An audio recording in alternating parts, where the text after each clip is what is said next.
বুড়ো বয়সে তো বেশ আরামেই আছো। টুনি পাখি তো রোজই ফল মূল সব দিয়ে যায়, তাহলে আর দুঃখ কিসের তোমার? না মানে সেসব তো ঠিকই আছে, টুনি পাখি রোজই ফলমূল দেয়, তবে রোজ কি ফলমূল আর ভালো লাগে এই আর কি। তবে আর বলছি কি গো টুনি, ওই বুড়ো অজগরটা বলে কি না মাছ মাংস খাবে, ফলমূলে ওর নাকি পোষাচ্ছে না। ও মা, বুড়ো সাহেব আবার এরকম কথা বলেছে নাকি? আসলে ও এককালে আমার বাবার অনেক উপকার করেছিল, তাই একটু রোজ ফলমূল দিই আর কি। যাই, ওর সাথে কথা বলে দেখি। কি তুমি চললে? আচ্ছা এসো, আবার দেখা হবে কিন্তু।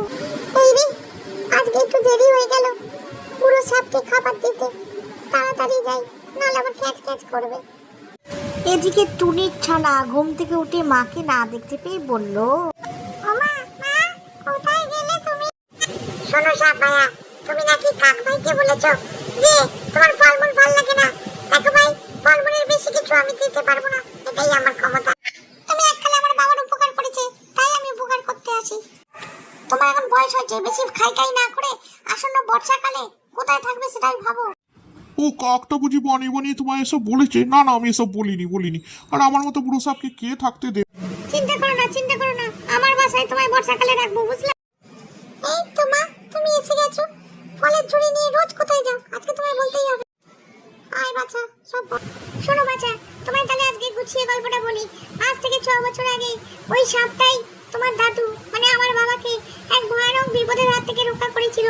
তাই আমি কিছু ফল দিয়ে তার বৃদ্ধ বয়সে তাকে উপকার করি। আর এই আসন্ন বর্ষাকালে সে বলেছে আমাদের বাড়িতে থাকবে। ও এই কথা, ঠিক আছে, তুমি আমায় খাবার বানিয়ে দাও, খেয়ে দিয়ে আমি বিকেলবেলা সাপ দাদুকে আজকেই বাড়িতে নিয়ে আসবো। কিন্তু অর্ধেক পর্যাতেই বৃষ্টি শুরু। দূর ছাই, কি বৃষ্টি এলো? আমি তো ডানা নাড়তেই পাচ্ছি না। এই তো বৃষ্টি শুরু হয়ে গেছে। এবার আমি টুনির বাড়ি গিয়ে টুনির চানাকে খাবো। ইস কি বৃষ্টি! টুনি ভাই, দরজার কাছে দাঁড়িয়ে আছো কেন এত বৃষ্টির মধ্যে? কাক ভাই, তুমি ভিজে যাবে, ঘরে এসো। শোনো, আমার ছানা গেছে সাপকে আনতে। সে ভেবেছিল যে তার দাদুকে যখন উপকার করেছে ও সাপকে উপকার করবে, তাই 1 ঘন্টা হয়ে গেল আসেনি। তুমি একটু দেখবে ভাই। এটা একদম ঠিক কাজ করনি। এই বর্ষার মধ্যে ছোট পাখিটাকে একা ছাড়া উচিত হয়নি, সাপ খুব হিংস্র হয়।